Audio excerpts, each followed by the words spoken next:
Assalamualaikum warahmatullahi wabarakatuh. Salam sejahtera buat kita semua. Semoga kita semua dalam keadaan sehat jasmani dan rohani, tidak kekurangan satu apapun. Amin ya robbal alamin. Oke, Mimin akan melanjutkan cerita Liontin Giok Naganya.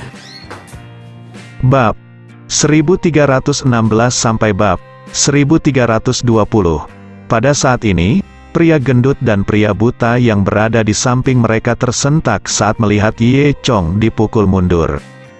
Mereka merasa samar di hati mereka bahwa membiarkan Ye Chong menang akan menjadi hasil yang lebih baik bagi mereka. Tapi sepertinya kekuatan Yang Chang lebih kuat.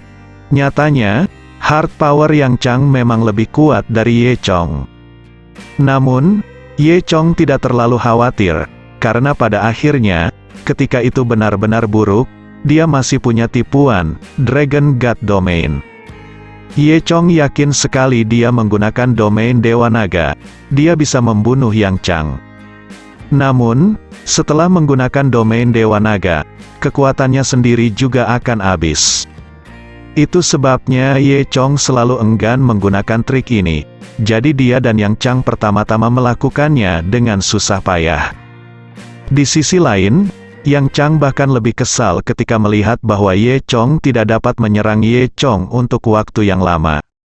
Dia meraung dan bergegas menuju Ye Chong lagi. Yang Chang sepertinya telah jatuh ke dalam kegilaan, dan kekuatannya lebih kuat dari sebelumnya. Ye Chong asyik, dan sekali lagi bermain bola dengan Yang Chang. Namun, kali ini, Ye Chong dengan hati-hati menghindari kontak langsung dengan Yang Chang. Karena kekuatan Yang Chang lebih kuat, setiap kali keduanya saling berhadapan, Ye Chong diam-diam akan menderita. Keunggulan Ye Chong terletak pada kecepatan. Dia menggunakan kecepatannya untuk dengan cepat menghindari serangan Yang Chang berulang kali, dan di sekitar Yang Chang, dia mengambil kesempatan untuk meninju atau menendang Yang Chang itu. Membuat Yang Chang secara bertahap menjadi lebih mudah tersinggung. Pada saat ini, orang buta itu berkata, Yang Chang ini begitu tidak berperasaan dan meracuni kita, mengapa kita harus mengikutinya? Mengapa Anda tidak bergabung dan membunuhnya? Pria gendut itu sedikit ketakutan, pria buta itu mendengus dan memimpin. Dia mendorong tangan kanannya ke depan, dan bola api merah terbang keluar dari lengan bajunya. Ini adalah aksi terkenal orang buta itu, teknik bola api. Bola api ini dengan suara "sow" itu terbang melintasi udara dan mengenai Yang Chang melawan Ye Chong, dan tiba-tiba merasakan embusan angin bertiup di belakangnya, dengan lambaian tangannya yang tiba-tiba, tubuh orang buta itu berserakan, bola api itu mengenai percikan api.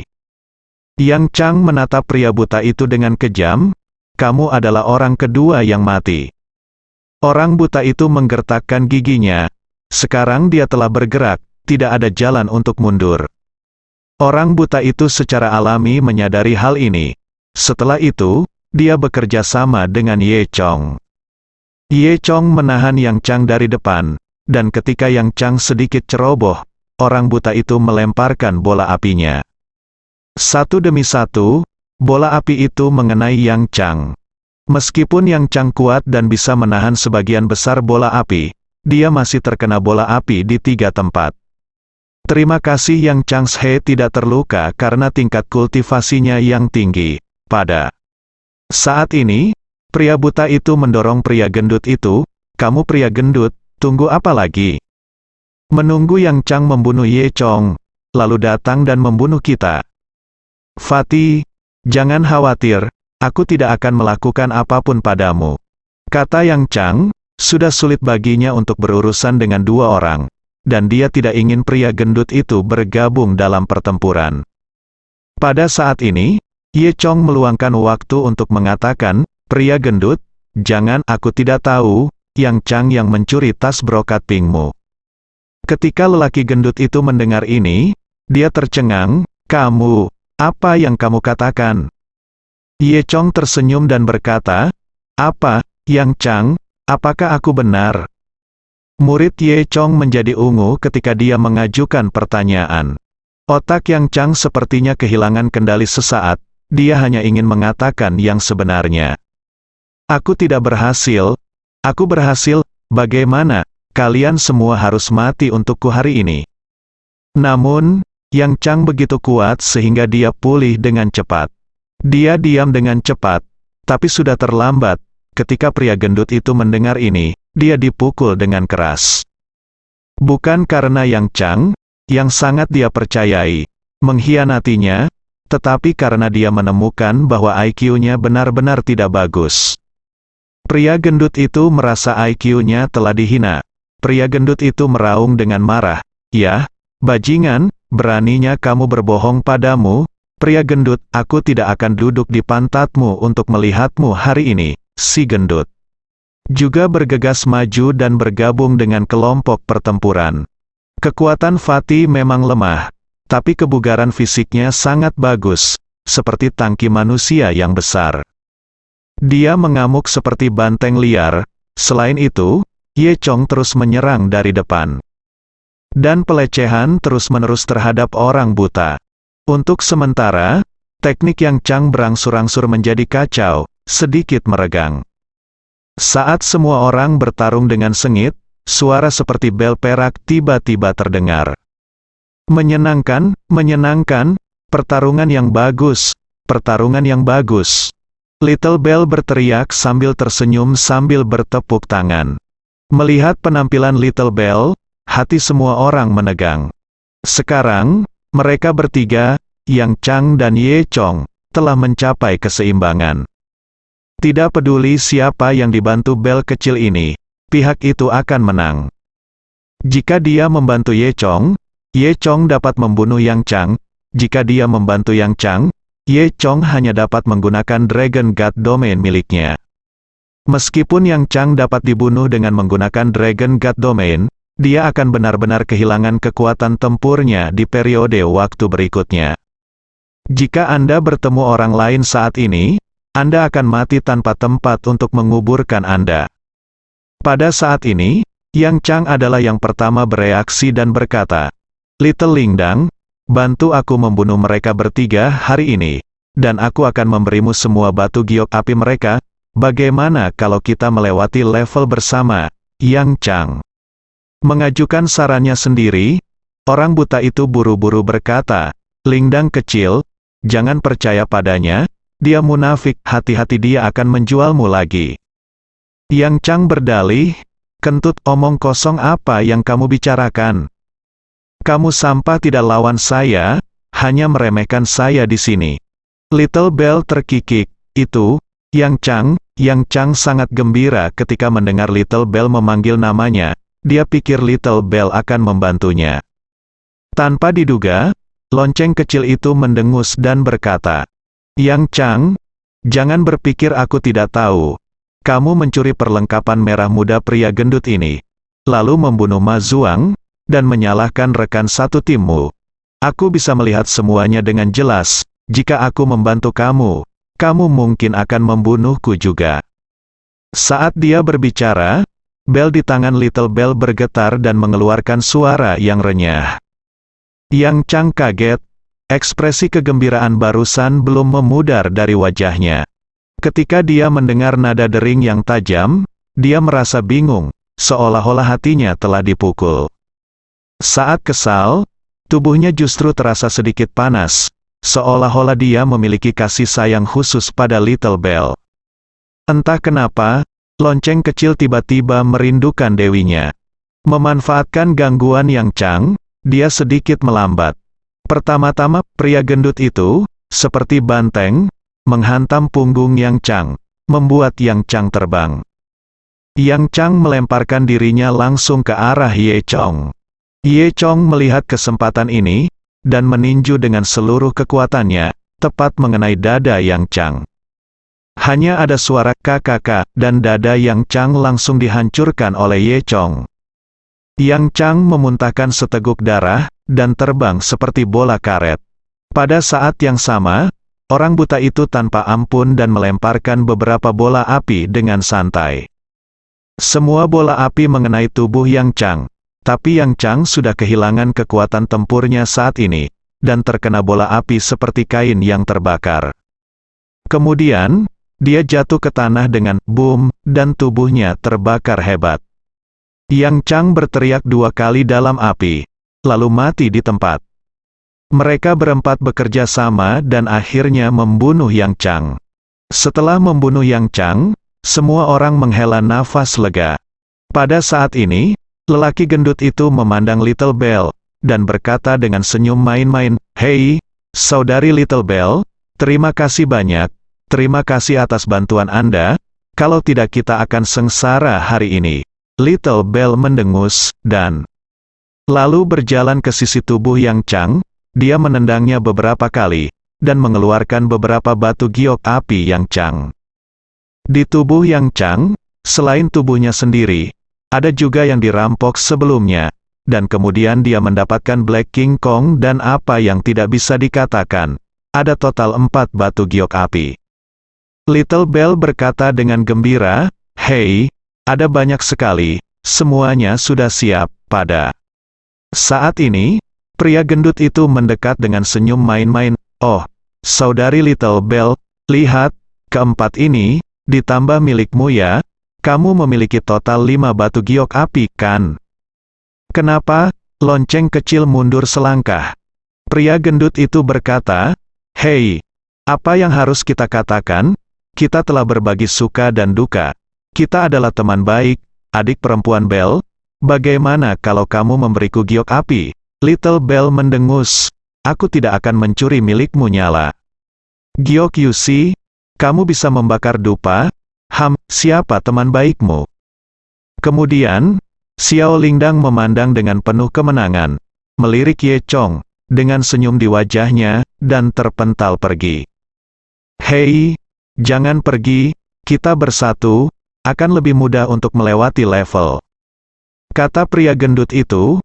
Akhirnya, seorang wanita cantik datang, tetapi pria gendut itu tidak ingin dia pergi. "Cut, hanya kalian bertiga bodoh, aku tidak ingin bersamamu." Little Bell berkata, "Sudah kubilang, yang terbaik adalah menjauh dari ibuku, dan jika aku melihatmu lagi lain kali, aku akan mengambil semua batu giokmu pergi." Mengatakan itu, lonceng kecil berbelok di tikungan dan menghilang. Ye Chong tidak tahu apakah harus tertawa atau menangis, dan berkata dalam hatinya, "Gadis kecil ini, aku benar-benar tidak bisa mengetahuinya. Ini tersembunyi di dalam gua, dan hanya ada Ye Chong, pria gendut itu, dan orang buta itu pergi." Pria buta itu datang dan berkata kepada Ye Chong, "Kakak Ye Chong, saya benar-benar minta maaf, saya menyalahkan kami karena salah paham dengan Anda sebelumnya. Tidak peduli apa, saya masih harus berterima kasih, jika tidak kami akan diracuni oleh orang yang tercela itu, penjahat Yang Chang." Ye Chong tersenyum, dan tidak mengatakan apa-apa.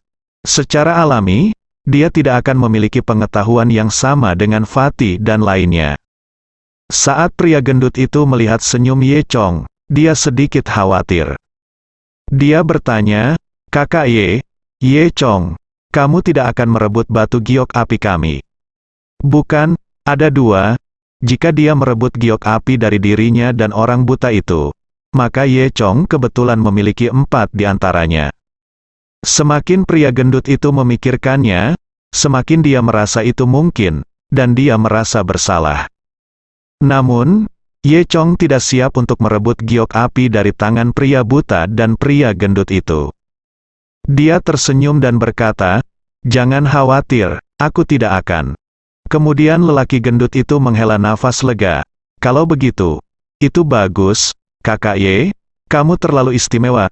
Mengapa kita tidak bersatu sampai akhir hari ini? Bagaimana kalau merebut Flame jadi orang lain?" "Iya, Kakak Ye, kamu akan menjadi kakak laki-lakiku mulai sekarang. Ketika Yang Chang menjebakku, itu berkat kamu. Kalau tidak aku akan dipukuli sampai mati oleh Black King Kong," kata pria buta itu. Saat ini, orang buta itu sangat yakin dengan Ye Chong. Pria gendut itu juga tersenyum dan berkata, "Itu benar, Kakak Ye, kami akan bergaul denganmu mulai sekarang." Ye Chong tertawa dan berkata, "Tidak masalah, semua orang sedang berbicara ketika mereka mendengar suara bel, lonceng, lonceng." Lonceng kecil itu tiba-tiba berlari kembali. Pria gendut itu berteriak dengan buruk, "Oh, bel kecil ini telah berubah pikiran, bolehkah merebut batu giok api dari kami? Selain itu, nah, 9 ular ada di sini." Apa? Mendengar nama 9 ular, Ye Chong mengerutkan kening. Sebelum Ye Chong bisa menanyakan situasi secara rinci, sosok hitam diam-diam muncul di depan mereka. Kecuali Little Bell, semua orang tercengang. 9 ular misterius ini, yang dianggap sebagai kultivasi tertinggi, ternyata adalah seorang wanita. Apalagi dia sebenarnya wanita yang sangat cantik. 9 ular ini tidak terlihat seperti Little Bell yang lucu. Kulit Jiu Snack dingin, sosoknya anggun, dan dia berpakaian hitam, membuatnya semakin sedingin es dan kulitnya seputih salju. Dia memiliki kuncir kuda di kepalanya, ekspresinya sangat dingin, dan dia memegang cambuk merah di tangan putihnya. Ketika lelaki gendut itu melihat wajah cantik 9 ular, matanya tegak, matanya mengalir keluar, dan dia hampir melupakan situasinya. Lonceng kecil itu berkata, "9 ular, kamu, jangan datang ke sini, izinkan saya memberitahu Anda, kami berempat berada dalam satu kelompok, kami hanya bergandengan tangan dan membunuh banyak orang, pergi. Aku tidak bertarung untukmu, musuh." Nada suara Little Lingdang membuatnya merasa sangat bersalah, dan aku khawatir bahkan dia sendiri tidak mempercayainya. Pada saat ini, lelaki buta itu menggaruk kepalanya dan berkata, "Saudari Xiao Lingdang, bukankah kamu mengatakan bahwa kamu tidak bersama kami? Mengapa kamu bersama lagi sekarang? Melihat ke belakang, aku tidak akan merobek mulutmu yang patah."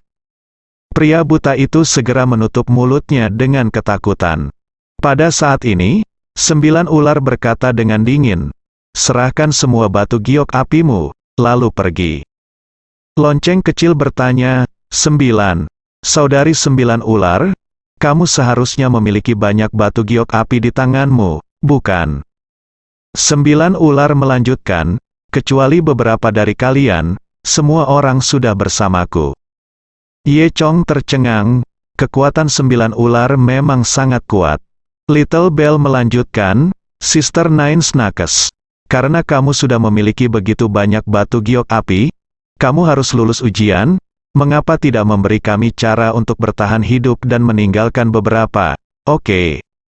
Little Bell terlihat sangat menyedihkan, memohon. 9 ular mendengus dingin, benar-benar mengabaikan penampilan menyedihkan Little Bell. Dia mengulurkan tangan batu giok dan berkata, "Serahkan giok api, atau kalian semua akan mati." Pada saat ini, pria gendut itu bertanya dengan suara rendah, "Saudari 9 ular kecantikan, bahwa karena kamu bisa lulus ujian, mengapa Anda membutuhkan begitu banyak batu giok api?" Little Bell menatap pria gendut itu dengan pandangan kosong. Mengapa pria gendut ini tidak menambahkan kata kecantikan ketika menyebut dirinya sendiri? Jiu Snack berkata dengan dingin, "Saya memiliki musuh yang juga datang untuk berpartisipasi dalam penilaian. Dia membunuh semua pesaing yang bersaing dengannya dan mengumpulkan semua batu giok api. Saya tidak bisa lebih buruk darinya." Ye Chongxin berkata, 9 ular cukup aneh, dan mereka akan menjawab setiap pertanyaan.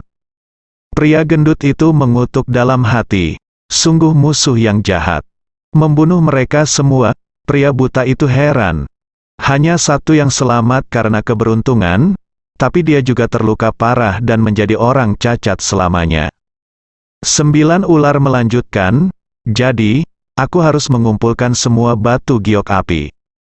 Ye Chong tiba-tiba teringat seseorang.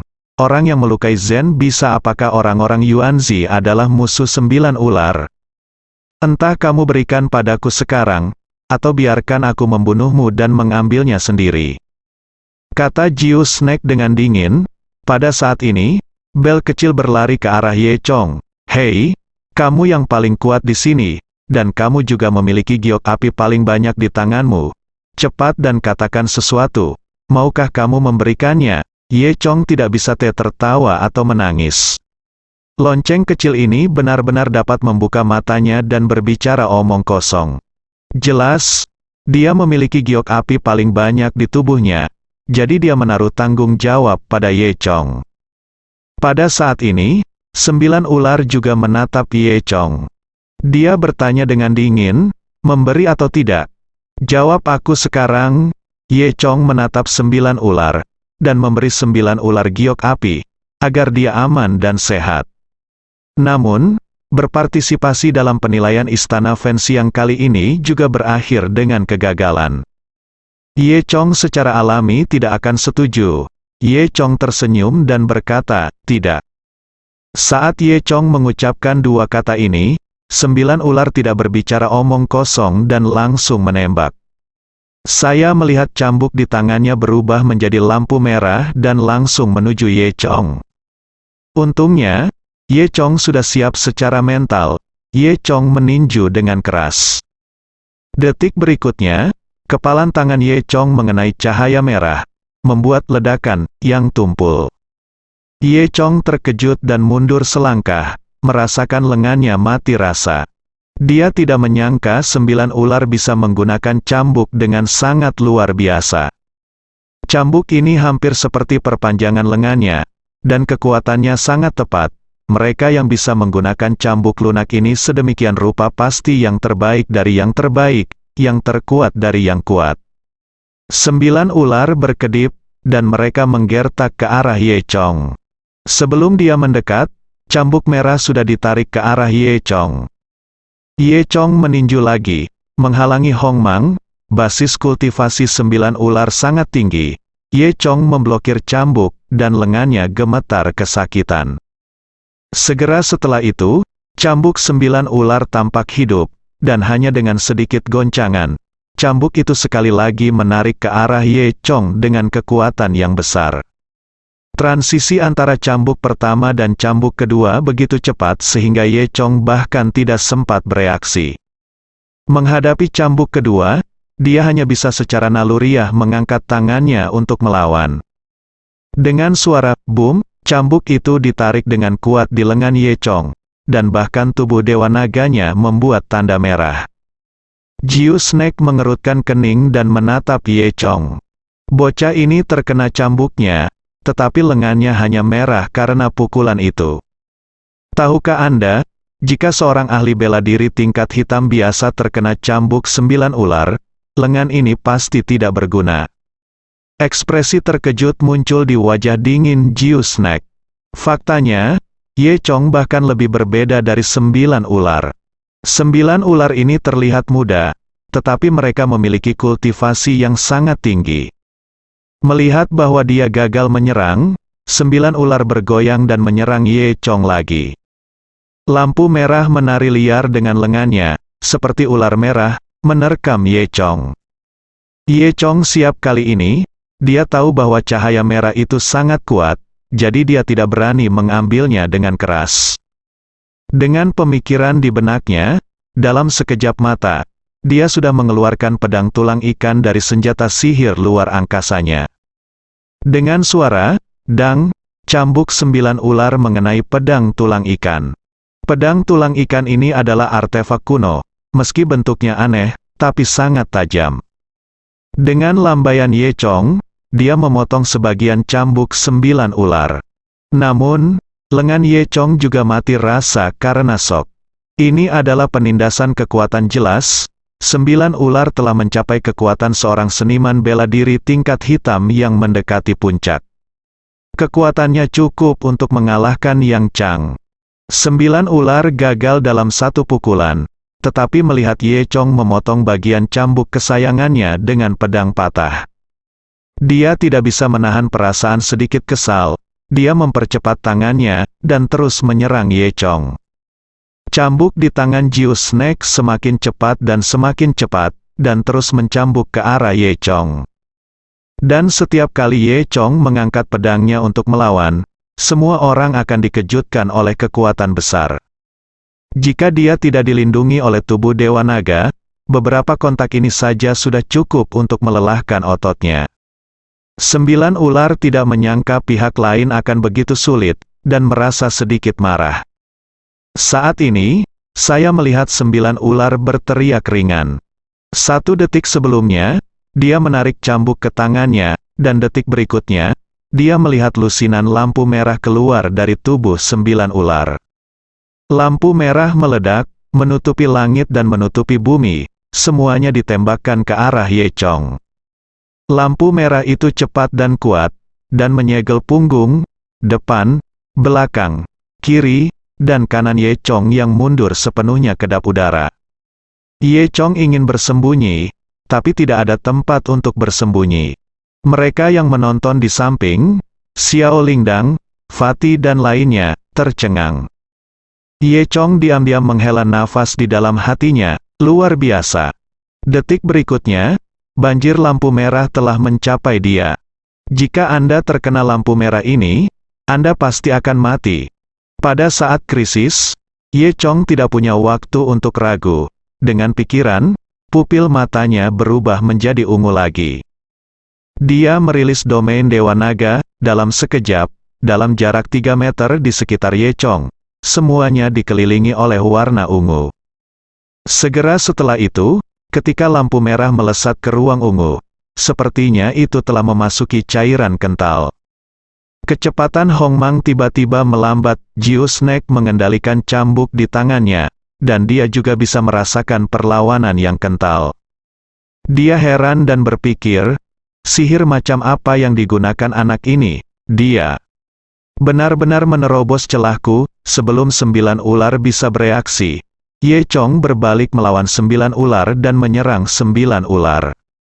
Dan ruang ungu sepertinya tumbuh di tubuh Ye Chong, bergerak bersama Ye Chong. Ketika Ye Chong mendekati 9 ular, ruang ungu telah menyelimuti 9 ular. Di ruang ungu ini, 9 ular bahkan merasa kekuatan mereka ditekan. Saat ini, pedang Ye Chong hendak menyentuh leher Jiu Snack. Reaksi Jiu Snack juga cepat, dan cambuk itu langsung ditarik ke tangannya, lalu dia mengayunkannya ke pedang tulang ikan Ye Chong. Dentang, pedang dan cambuk itu saling menghantam, membuat suara yang tajam. 9 ular hanya merasakan lengan mereka mati rasa, dan mundur beberapa langkah. Ye Chong juga merasa tidak enak badan, tapi dia menggertakkan giginya dan terus menyerang 9 ular dengan pedangnya. Dia ingin mengalahkan 9 ular sebelum domain Dewa Naga menghilang.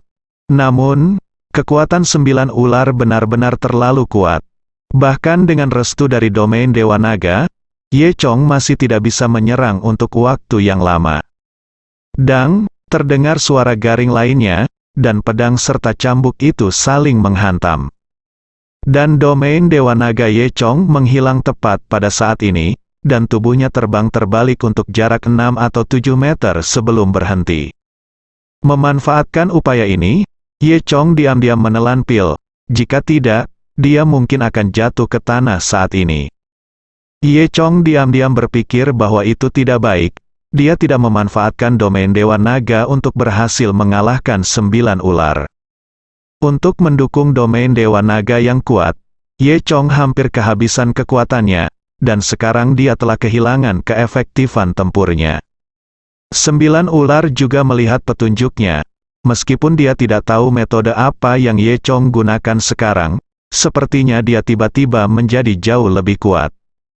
Namun, itu harus terkait dengan ruang ungu. Begitu ruang ungu menghilang, rasa penindasan padanya juga menghilang. Dan jelas, ruang ungu ini menghabiskan banyak energi, karena Ye Chong sepertinya sedang sekarat. Tampaknya kekuatanmu telah habis. Aku akan memberimu kesempatan lagi untuk menyerahkan giok api, dan aku bisa membuatmu tetap hidup. Kata 9 ular, dia tidak ingin membunuh orang, dia hanya menginginkan batu giok api. Fatih dan yang lainnya melihat bahwa Ye Chong dikalahkan, dan mereka tahu kengerian 9 ular. Pria gendut itu bahkan merentangkan tangannya ke dadanya, hendak mengeluarkan batu giok api. Ye Chong mendengus, jangan pikirkan itu, 9 ular sedikit mengernyit. Dalam hal ini, jangan salahkan aku. Kemudian, 9 ular berjalan menuju Ye Chong selangkah demi selangkah. Ye Chonggang mengatupkan giginya, berpikir dalam benaknya, apalagi yang bisa dia lakukan untuk menyelamatkan dirinya sendiri sekarang. Dia tidak akan pernah menyerahkan batu giok api. Namun, jika Anda tidak menyerahkannya sekarang, saya khawatir 9 ular benar-benar akan bunuh diri. Dengan sedikit kekuatan yang tersisa, di depan 9 ular, dia hanya bisa ditangkap tanpa perlawanan. Tepat ketika Ye Chong merasa tak berdaya, pada saat ini, tangisan aneh tiba-tiba terdengar dari sekitar sudut. Segera setelah itu, api yang awalnya menyala di dinding semuanya padam dalam sekejap. Nyala api ini berperan sebagai penerangan, dan saat nyala api padam, seluruh ruangan langsung menjadi gelap. Termasuk 9 ular, si gendut, lonceng kecil, si buta dan lainnya, kini benar-benar buta. Semua orang jatuh ke dalam kegelapan dan tidak bisa melihat apa-apa. Dan Ye Chong memiliki mata Dewa Naga, jadi melihat sesuatu dalam kegelapan bukanlah masalah. Setelah itu, Ye Chong hanya melihat monster sepanjang 3 meter keluar dari sudut. Monster ini tampak seperti kadal besar, seluruh kulitnya merah, dan matanya merah dan berdarah. Perlahan-lahan merangkak sambil menjulurkan lidahnya yang besar. Ye Chong tahu jenis monster ini. Itu adalah salamander api besar. Menurut warisan Dewa Naga, salamander api adalah monster purba yang hidup di gunung berapi dan memiliki kemampuan mengendalikan api. Dan barusan, salamander api besar inilah yang memadamkan api di dalam gua. Matanya yang berwarna merah darah dapat merasakan perubahan suhu kecil, seperti pencitra termal, sama sekali tidak terpengaruh oleh kegelapan. Begitu salamander api besar masuk, ia membuka mulutnya lebar-lebar dan menggigit ke arah 9 ular. Meskipun Ye Chong baru saja bertarung sampai mati dengan 9 ular. Namun, Ye Chong merasa bahwa 9 ular bukanlah orang jahat. Dan dengan tingkat kultivasi yang tinggi, dia juga seorang jenius. Apalagi alasan terpenting adalah 9 ular itu cukup cantik. Oleh karena itu, Ye Chongbai tidak ingin ke-9 ular itu dimakan oleh salamander api besar dan berubah menjadi kotoran monster. Melihat bahwa 9 ular tidak menanggapi, Ye Chong berteriak, "Hati-hati di belakangmu." Setelah pengingat Ye Chong, 9 ular juga merasakan ada bau darah di belakangnya. Pada saat yang sama, salamander api telah menyerbu ke arah 9 ular. 9 ular berbalik dengan ganas, dan pada saat yang sama memblokir cambuk panjang di tangan mereka di depan mereka. Di bawah tarian cambuk panjang, dinding merah terbentuk, seperti perisai merah. Kemudian, hanya ledakan yang terdengar, dan salamander api besar menghantam perisai.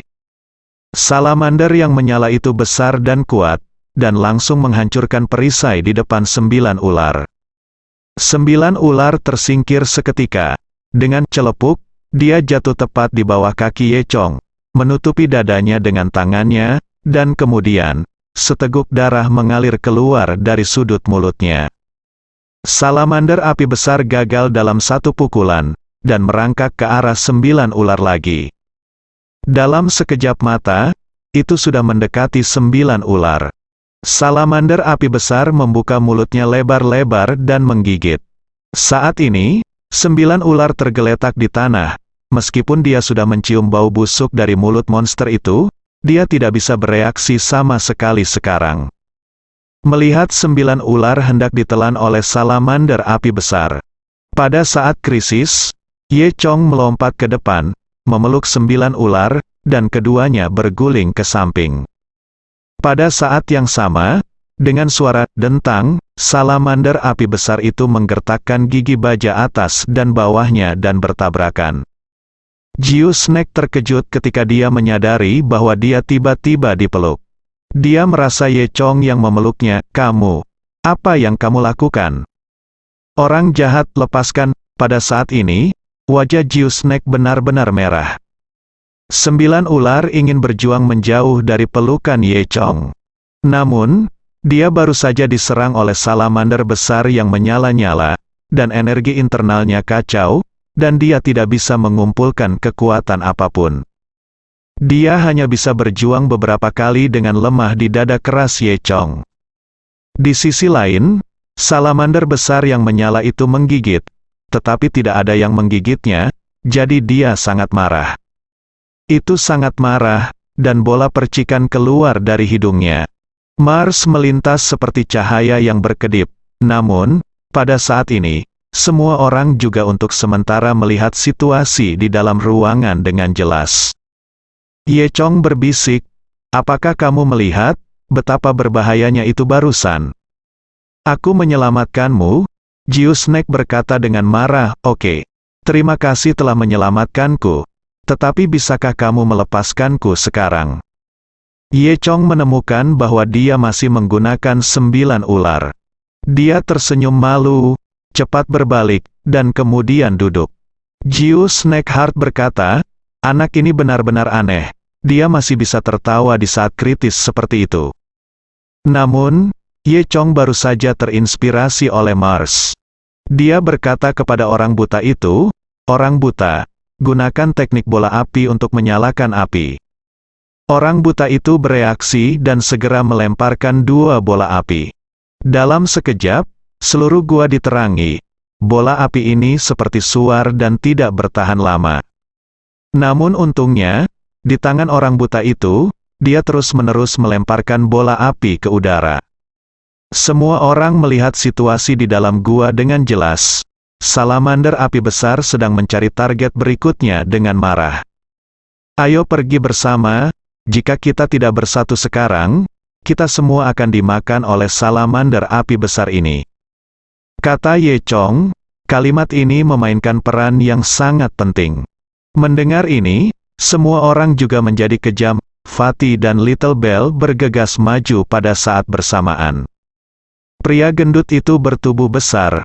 Meski basis kultivasinya tidak tinggi, kekuatannya sangat kuat, seperti banteng.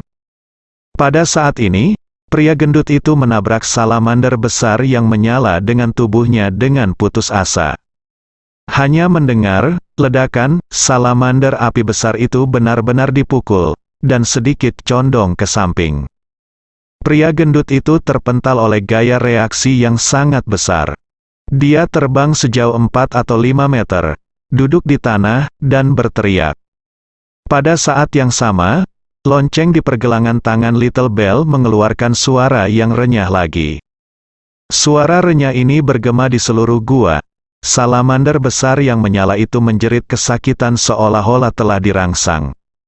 Segera setelah itu, salamander api besar meninggalkan Ye Chong dan 9 ular, dan bergegas menuju lonceng kecil.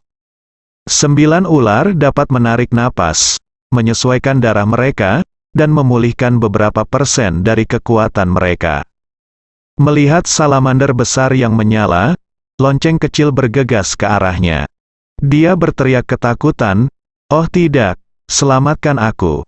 Meskipun salamander api besar memiliki anggota tubuh yang pendek, ia memanjat dengan sangat cepat, dan dekat dengan bel kecil. Pada saat ini, hanya ada kilatan lampu merah, crack pop.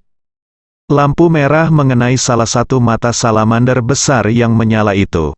Meskipun flaming salamander memiliki kulit kasar dan daging tebal, matanya juga lembut, dan langsung dibutakan.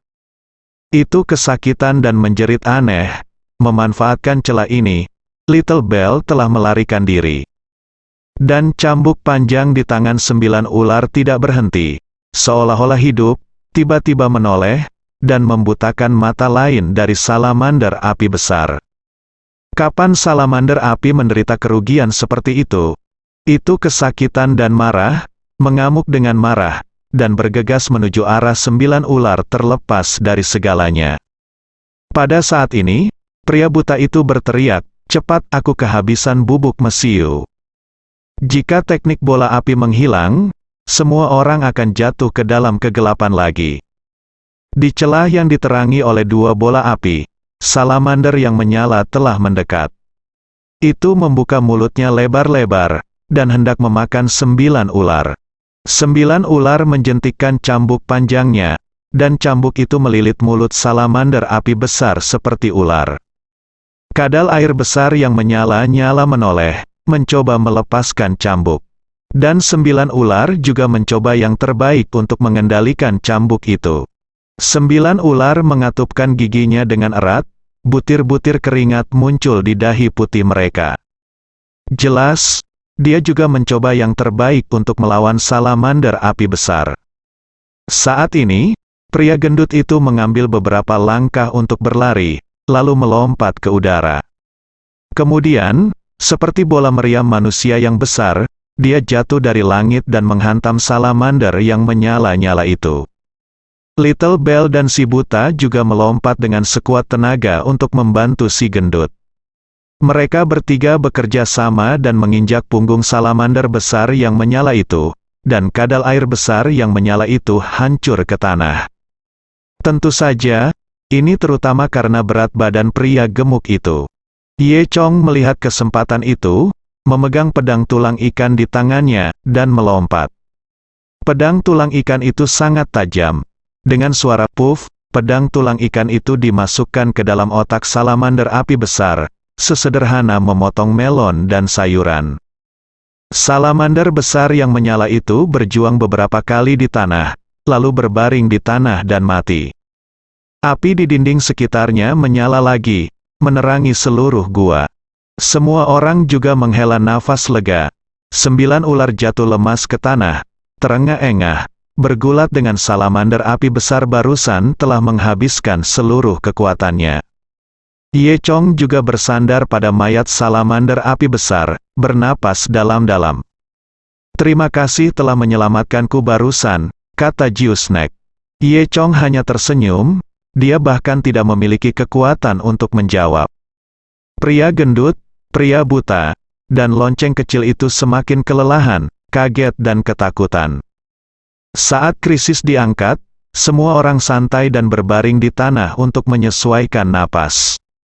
Pria gendut itu mengerang dan berkata, "Oh, Saudari Little Bell, Saudari Nine Snack Beauty, kami baru saja bekerja sama, itu sangat bagus." Little Bell kesal, mengapa kata cantik tidak ada di alamatnya? Dia berkata dengan marah, "Tidak tahu malu. Kamu bisa menjadi paman kami sekarang, dan kamu masih memanggilku kakak." Tidak tahu malu. Setelah jeda beberapa detik, semua orang tertawa. Bahkan wajah Jiu Snack sedikit melembut. Tidak dapat disangkal bahwa setelah seseorang mengalami pertarungan hidup dan mati, ia dapat dianggap sebagai teman hidup dan mati.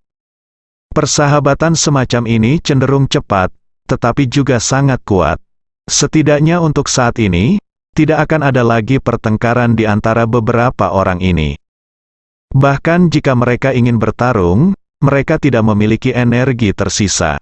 Semua orang bekerja sama untuk melawan salamander api besar, dan sekarang mereka semua kelelahan. Pada saat ini, jika orang luar masuk, bahkan seorang prajurit peringkat kuning sudah cukup untuk membersihkan mereka semua. Namun, untungnya, 9 ular telah mengalahkan semua orang, dan mereka juga merebut semua batu giok api di tangan mereka. Oleh karena itu, orang-orang ini melarikan diri dan pergi. Saya khawatir saat ini hanya sedikit dari mereka yang tersisa di Gua Huoyun. Oleh karena itu, semua orang ada di sini, berkonsentrasi pada pengaturan nafas. Ye Chong terkejut menemukan bahwa Gua Huoyun tampaknya memiliki kekuatan yang sangat istimewa. Berlatih di sini jauh lebih cepat daripada di tempat biasa, dan tubuh pulih lebih cepat. Keadaan Ye Chong saat ini, jika diubah menjadi normal, akan memakan waktu kurang dari 3 hari. Bahkan jika dia meminum obat mujarab, kekuatannya tidak akan pernah pulih. Namun, di Gua Huoyun ini, kekuatannya pulih dengan cepat. Menurut kecepatan ini, hanya perlu waktu kurang dari sehari untuk memulihkan kekuatannya sepenuhnya. Kebetulan masih ada banyak waktu, jadi Ye Chong menyilangkan kakinya dan memasuki kondisi meditasi. Saat Ye Chong membuka matanya lagi, itu sudah hari kedua. Beberapa orang lainnya, termasuk Little Bell, Fat Man, Blind Man, dan Nine Snakes telah mendapatkan kembali kekuatan mereka. Ye Chong adalah yang terluka paling parah, jadi dia yang terakhir. Saat ini, Jiu Snake sedang duduk di sebelahnya, wajahnya masih sedingin es. Little Bell bertanya, "Kamu sudah bangun, bagaimana perasaanmu?" Ye Chong mengangguk, "Tidak masalah, ngomong-ngomong, waktunya hampir habis. Kita bisa bersiap-siap untuk keluar." Pria gendut itu berkata, "Begitu ini disebutkan, semua orang memikirkan masalah nyata. Bagaimana seharusnya giok api didistribusikan?" Jiu Snake pertama-tama mengeluarkan 7 batu giok api yang dia miliki. "Kamu menyelamatkan hidupku, aku akan memberimu semua batu giok api, dan kamu dapat membagikannya sesukamu. Total ada 16 batu giok api, dan ada 5. 1 untuk pria gendut dan 1 untuk pria buta, dan 2 di tangan Ye Chong, itu 9. Selain 7 dari 9 ular, 16 batu giok api semuanya ada di sini." Pria gendut dan pria buta itu saling memandang, dan menyerahkan 2 batu giok di tubuh mereka kepada Ye Chong.